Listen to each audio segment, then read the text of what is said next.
Nous sommes ici sur le centre Eiffel de Carquefou. Et sur ce centre, nous travaillons essentiellement sur la protection des cultures maraîchères contre les ravageurs. Depuis quelques années, on focalise notre travail sur des techniques de protection, de lutte biologique par conservation des habitats. Et ce type de lutte consiste à attirer les ennemis naturels des ravageurs des cultures à proximité des cultures pour favoriser les processus de régulation naturelle. Alors, la culture de poireaux est une culture qui est attaquée par un insecte qui s'appelle le thrips. Et le thrips provoque des taches blanches sur le feuillage des poireaux qui rend in fine la production très difficilement commercialisable. Pour éviter d'utiliser des produits phytosanitaires pour lutter contre ce thrips, on essaye d'attirer les ennemis naturels de ce ravageur à proximité des cultures. Alors pour ça, on met en place tout autour de la culture des espèces végétales qui sont susceptibles d'attirer ces ennemis naturels. Et pour favoriser les pontes de ces ennemis naturels à l'intérieur même des cultures, on ajoute des patchs de plantes qui hébergent ce qu'on appelle des proies de substitution et qui favorisent les pontes de ces ennemis naturels. Et enfin, afin de repousser les thrips hors de la culture, on met en place des bandes de plantes aromatiques qui exercent un effet répulsif vis-à-vis des thrips. Autour de cette parcelle de poireaux, nous avons semé une dizaine d'espèces végétales environ, afin d'attirer les insectes, et en particulier les ennemis naturels de thrips. Et nous effectuons différents prélèvements pour savoir quelles sont les espèces d'insectes majoritaires. Donc ici, nous avons un piège à cornets. L'insecte porté par le vent passe par l'orifice du piège, se colle à la paroi du voile et retombe à l'intérieur du pilulier qui est rempli d'alcool. Voici une tente malaise. Les insectes sont attirés dans un premier temps par la lumière, montent le long de la paroi et retomber dans un tube rempli d'alcool. Les insectes qui ont été capturés dans la culture de poireaux sont ramenés au laboratoire où ils sont identifiés et dénombrés. Et on voudrait aussi savoir s'ils ont consommé ou pas les plantes qui ont été implantées à proximité directe de la culture de poireaux. Pour ça, on va aller chercher l'ADN de ces plantes-là dans le contenu digestif des thrips et de leurs ennemis naturels. Et si on retrouve de l'ADN de ces plantes, on saura que ces plantes ont été consommées et que par conséquent, elles ont contribué à attirer les ennemis naturels de thrips à proximité de la culture. Pour effectuer les relevés dans nos parcelles aménagées, nous utilisons deux types d'outils. Le filet fauchoir qui permet de capturer les gros insectes et l'aspirateur pour les plus petits.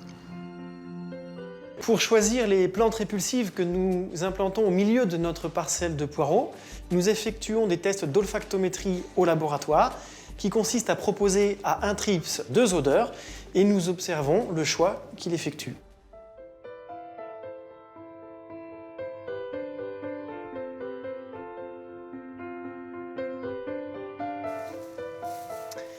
On voudrait savoir si, parmi les plantes qui sont présentes autour de nos cultures maraîchères, certaines attirent les insectes plus que d'autres. Et pour ça, on a développé une caméra qui, associée à un logiciel d'analyse d'images, permet de compter les insectes sur chacune de ces plantes.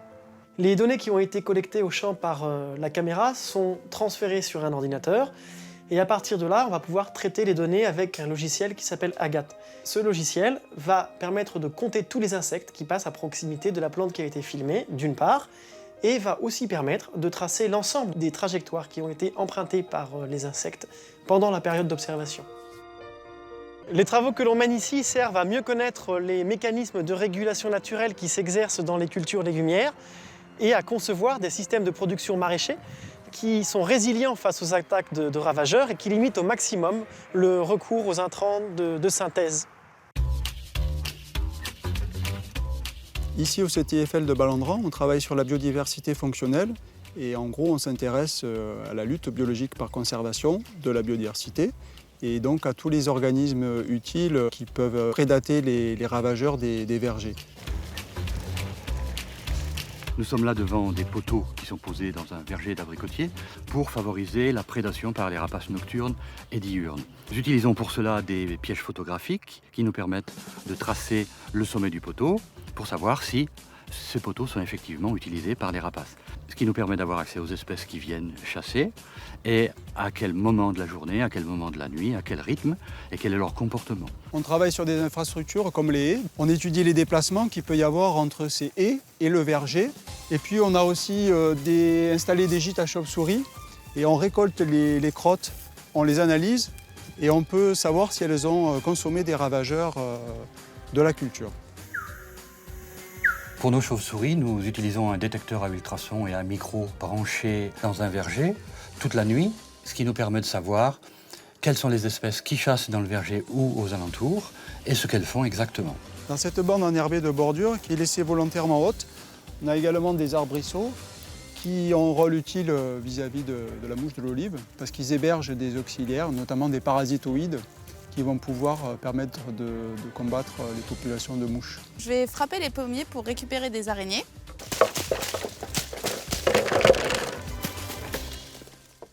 L'année dernière, on a réalisé ça pour savoir quelles araignées étaient présentes à quel moment dans le verger.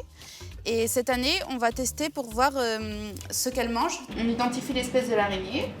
Si c'est la bonne espèce, on prépare l'extraction d'ADN afin de voir l'ADN contenu dans son estomac. On va savoir s'il y a du puceron, du ver des pommes. Et on cible aussi pour regarder s'il y a d'autres auxiliaires, donc les coccinelles, les cirphes et les parasitoïdes. On a pu montrer par exemple que les araignées vont consommer des fondatrices de pucerons en sortie d'hiver, ce qui peut avoir un impact intéressant sur la régulation de ce ravageur qui pose des problèmes en verger de pommiers. Et puis on a également aussi des arbustes introduits à l'intérieur même du verger qui permettent d'héberger certains auxiliaires, notamment qui sont assez riches en chrysopes ou en cirphes pendant l'hiver. Donc là on voit des larves de coccinelles et puis des nymphes en fait. Ce sont surtout les larves qui sont assez voraces et très mobiles et qui consomment les pucerons. Ces études sont destinées à mieux comprendre les mécanismes écologiques entre les espèces dans les vergers. D'une part, ça nous permet de sensibiliser le monde agricole sur l'intérêt de préserver une biodiversité utile et puis d'apporter des références techniques à travers nos études scientifiques afin de concevoir des systèmes agricoles du futur plus économes en intrants.